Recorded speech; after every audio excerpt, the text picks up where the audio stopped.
Notas de trabalho. Eu vou dividir, portanto, a nossa conversa em 3 momentos. No primeiro momento, eu vou propor uma reflexão sobre o elemento que, de fato, constituiria a grande novidade do universo digital no plano das comunicações. Essa será a primeira parte.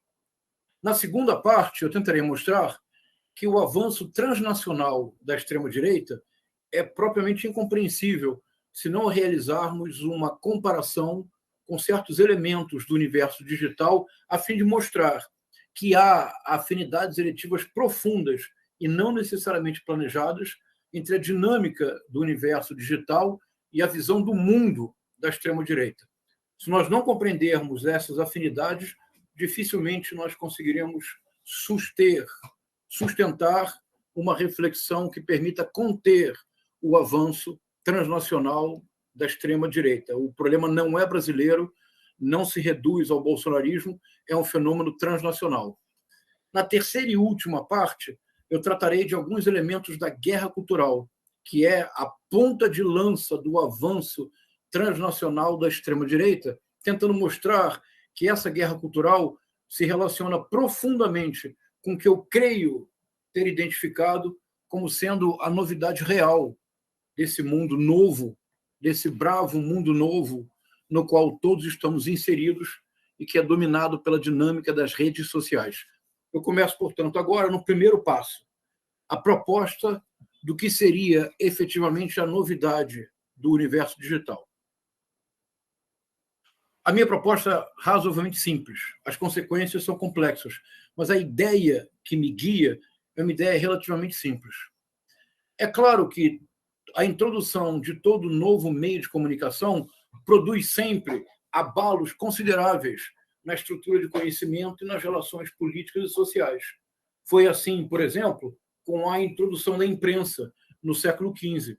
E, sobretudo, quando o objeto livro se tornou um objeto acessível, porque muito mais barato, tornou-se um objeto do cotidiano, o que somente ocorre nos séculos XVIII e XIX. E o livro, a materialidade do texto impresso, produziu uma revolução fundamental no conhecimento. Não terei tempo de tratar dessa revolução.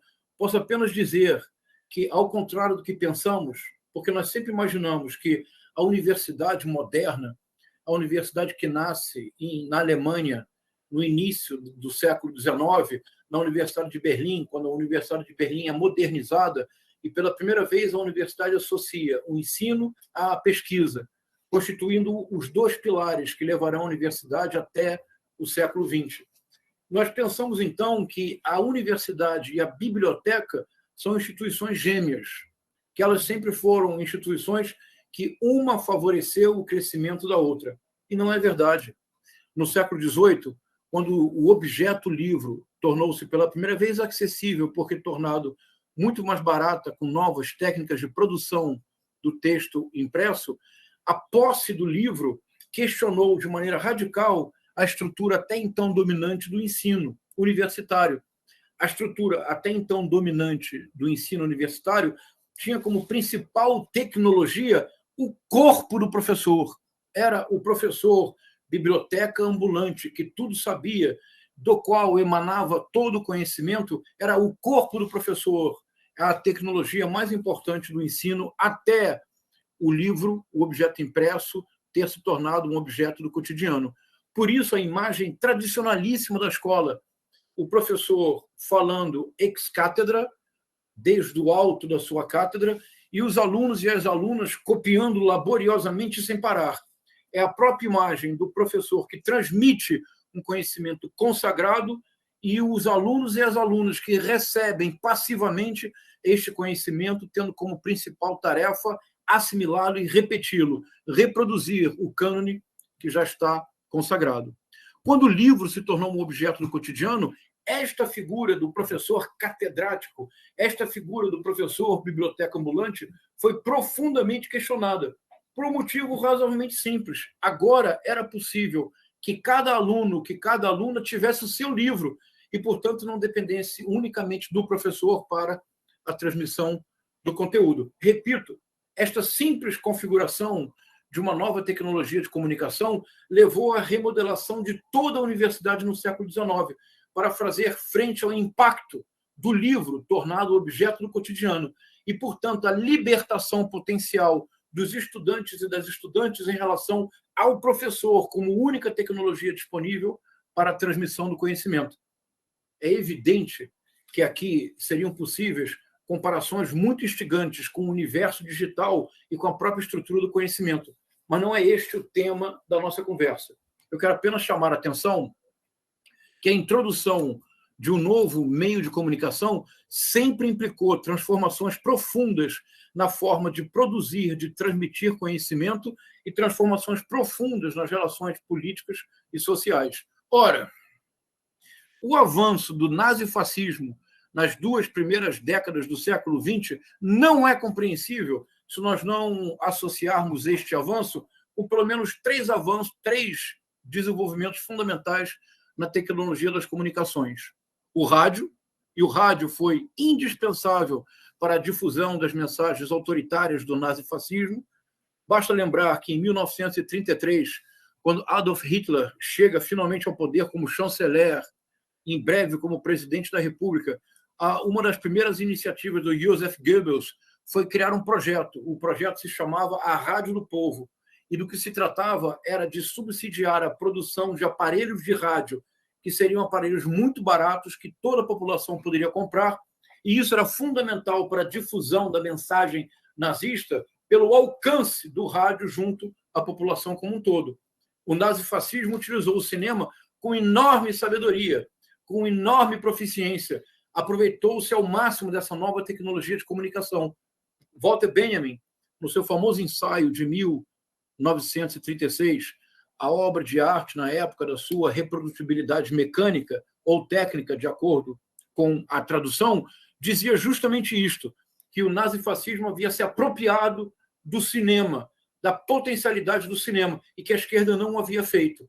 Por isso dizia, no final do seu ensaio, com uma espécie de conclusão, dizia Walter Benjamin, que o fascismo estetizou a política e que a esquerda precisava politizar a arte, isto é, a esquerda precisava compreender o potencial de persuasão da polis, potencial de persuasão exercido por esses novos meios de comunicação, rádio e cinema. Mas o que dizer da microfonia moderna? Sempre quando nós pensamos em Hitler ou em Mussolini, nós temos uma imagem no nosso inconsciente. Esta imagem é a do Adolf Hitler, literalmente uma ilha cercado por microfones de todos os lados. Sem um moderno sistema de microfonia, não seria possível aquelas reuniões multitudinárias, com dezenas de milhares de pessoas escutando a voz do Führer, a voz do Hitler. Isso só era possível pela apropriação dessas modernas tecnologias de comunicação. Claro, aqui a associação é direta. Assim como o nazifascismo, nas décadas de 20 e 30 do século passado, do século XX, assim como o nazifascismo se apropriou do que havia de mais moderno em termos de tecnologia de comunicação, nas 2 primeiras décadas do século XXI, o avanço transnacional da extrema-direita não é compreensível se nós não entendermos que, no tocante à apropriação da potência do universo digital, a extrema-direita saiu na frente, a extrema-direita está muito à frente do campo democrático, do campo progressista, do campo da esquerda democrática.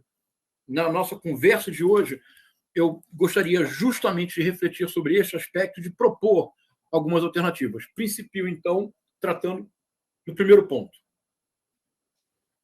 Mas qual a novidade fundamental do universo digital no plano das comunicações? Já vimos que a introdução de um novo meio de comunicação é sempre um instrumento poderoso de transformação. Mas, obviamente, ele não determina o sentido da transformação. É preciso apropriar-se da potência para, então, dar-lhe um significado, uma direção. Mas qual seria, então, a potência do universo digital? Proponho. O universo digital realizou uma façanha. A façanha é a seguinte, e eu hesito porque é uma reflexão que eu ainda desenvolvo. Nós estamos aqui pensando juntos, na verdade, como toda boa conversa, como toda boa aula deve ser. O universo digital inaugura um eixo inédito de simultaneidade de 3 ações que sempre na história da humanidade tiveram entre elas um fundamental espaço temporal, uma defasagem temporal que definiu a própria ideia de humanidade. Vamos lá. Em alguns momentos eu vou mesmo hesitar, eu vou gaguejar, mas não há nenhum problema, é uma conversa ao vivo, como se fosse uma conversa ao vivo. Vamos lá. Veja, durante toda a história da humanidade,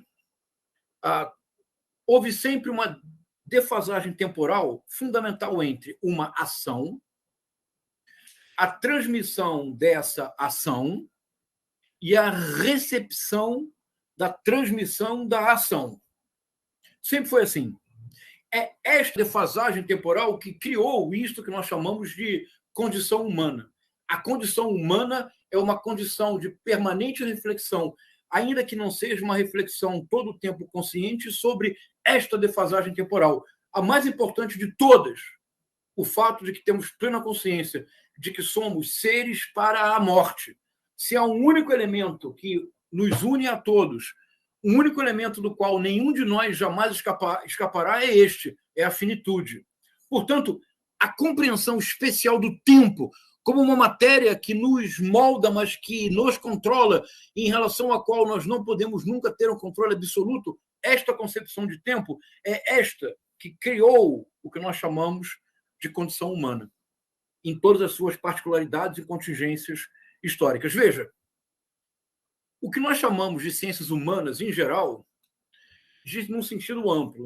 Vamos aí incluir história, sociologia, ciência política, a filosofia, estudos literários, em sentido amplo. Ciências sociais, pedagogia, em sentido amplo. O que torna isto possível é a pressuposição que entre um ato e a sua interpretação há um conjunto de mediações. Essas mediações são dadas pela história como contexto amplo, pela história pessoal, pela bagagem de cada pessoa que interpreta aquele fato ou aquele conjunto de atos, mas entre o ato, a sua transmissão e a sua recepção, abre-se sempre espaços no tempo. O tempo aqui é uma sucessão de espaços, e nós habitamos esses espaços, e são esses espaços que habitamos o que nós chamamos de condição humana. Pense, por exemplo, numa narrativa. Quantas vezes, todos e todas que estamos aqui agora, quantas vezes não tivemos a experiência? Temos um enorme problema. Ele parece que nos sufoca, ele nos ultrapassa e nós não temos nenhuma condição de enfrentá-lo. Quando um amigo ou uma amiga nos perguntam, mas qual é o problema? Quando nós começamos a narrar o problema, isto é, quando nós começamos a estabelecer uma distância entre nós e o problema, quando nós começamos a falar sobre ele, a dar ao problema uma forma narrativa, quantas vezes, antes de terminar a narrativa, nós sorrimos e nos damos conta de que o problema é menor do que nós imaginávamos? Não é verdade que todos e todas já tivemos inúmeras experiências na vida que, uma vez que passamos por elas, depois, quando refletimos sobre essa experiência, nós somos mesmo capazes de reavaliar o nosso passado? Nós somos capazes de reavaliar o conjunto da relação que tivemos com a pessoa A, com a pessoa B, com a instituição A, com a instituição B. A defasagem temporal, respirar, contar até 10, são expressões populares que revelam que, se o tempo todo o ato, a sua transmissão, a sua recepção, se estiverem sempre no eixo de simultaneidade, o que entra em colapso é a própria ideia de humanidade. O que entra em colapso é a capacidade de narrativa. O que entra em colapso é a capacidade de refletir. Refletir, isto é, dobrar-se sobre si mesmo, rever uma situação, reconsiderar uma posição. Mas o universo digital, ele assim se chama porque toda a sua dinâmica está na ponta dos dedos. É na ponta dos dedos que respondemos sempre. Não respondemos com a razão, não respondemos com a reflexão. É sempre na ponta dos dedos, movidos os dedos pelo coração. O universo digital inaugurou esta inédita simultaneidade entre ação, transmissão e recepção. esta inédita simultaneidade está levando o modelo contemporâneo de democracia a um colapso, está levando o modelo das relações humanas a um colapso, está levando o modelo da experiência literária a um colapso, está levando o modelo das ciências humanas a um colapso. Porque não há condição humana possível se não houver uma pausa, se não contarmos até 10, se não respirarmos fundo, se não reavaliarmos, reconsiderarmos, refletirmos sobre a nossa própria condição. Esse é o verdadeiro desafio do universo digital.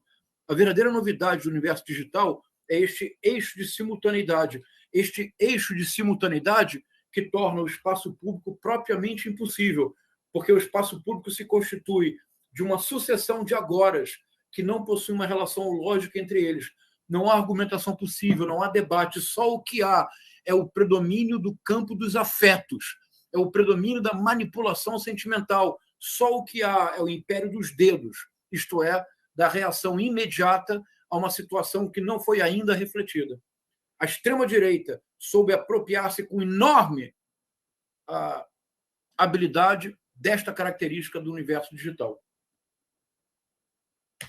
Eu poderia basear toda a nossa conversa somente nisto, mas nós temos mais assuntos para tratar. Vou apenas citar o evento que anuncia o século XXI neste colapso. Estamos de volta ao 11 de setembro de 2001, quando houve o atentado do Talibã contra as Torres Gêmeas em Nova York. Quando o primeiro avião chocou-se contra a primeira Torre Gêmea, ao vivo transmitiu-se o acontecimento. Por uns longos minutos, algo entre 7 e 8 minutos, os comentaristas de todos os canais de televisão de todo o mundo não sabiam exatamente o que havia ocorrido. Mencionaram que poderia ser um terrível erro de rota, talvez o piloto tivesse cometido um equívoco fatal, ou quem sabe ele não teria tido um mal súbito e por isso perdido o controle do avião. Ninguém mencionou de imediato a hipótese de um atentado terrorista. Tamanha pareceria absurda a conclusão, dada a magnitude do atentado. Somente quando o segundo avião se chocou contra a segunda Torre Gêmea, então ficou óbvio que não poderia ser um equívoco fatal, um erro inesperado ou um mal súbito do piloto. Era evidentemente uma ação deliberada, era uma ação terrorista. Entre esses 7 a 8 minutos, o século XXI surge, ele se configura como o século no qual, ainda hoje, estamos enredados neste paradoxo. Se uma ação é transmitida no momento mesmo em que ela ainda não se concluiu, se essa ação é transmitida no momento mesmo em que ela ainda não se concluiu e, portanto, ela já é recebida antes mesmo do seu término, isto quer dizer que todos principiam a interpretar o sentido da ação antes da ação ter sido concluída. É uma impossibilidade lógica, mas pior, dada a simultaneidade desses eixos, muitas vezes a ação que ainda não foi concluída é influenciada pela recepção desta mesma ação que se encontra em curso. O colapso hermenêutico é inevitável. O colapso da interpretação não pode ser evitado, a não ser que compreendamos do que se trata e que desenvolvamos mecanismos para impor uma pausa. Pausa essa que permita que a reflexão retorne, isto é, que a condição humana não esteja ameaçada. Primeira parte concluída. Se houver dúvida, conversaremos. Mas eu quero apenas propor que esta é o caráter inédito do universo digital. Se nós não o compreendermos, nós não daremos o passo decisivo para superar o avanço transnacional da extrema-direita. Segundo ponto da nossa conversa. Afinidades estruturais não deliberadas, mas por isso mesmo mais fortes ainda do universo digital com a extrema-direita. Mencionarei 3 pontos.